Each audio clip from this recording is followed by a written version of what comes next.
रुक रुक रुक, खाई कहाँ बैठा के लेके जात बाटे? जनात बच्चा चक्का बनले बा। ये नहीं रहू बाबू, बिना हेलमेट के तो चलत बाटा, ऊपर से चार जाने के बैठौले बाटा। चलाई 500 रुपया था।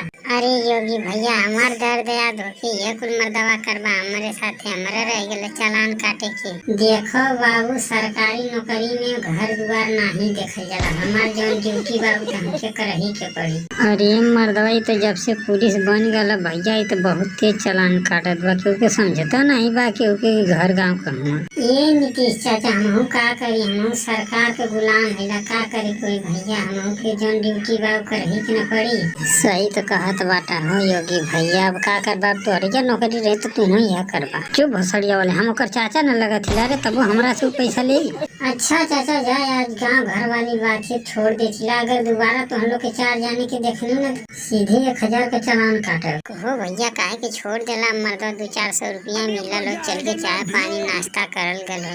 अरे बुढ़वा, वो हमारा चाचा थे, सगे चाचा थे, इसलिए तो छोड़ दिया, नहीं तो सीधे चालान कर दिया होता 1000 का। लेकिन क्या करे, गाँव घर वाली बात थी इसलिए छोड़ दिया।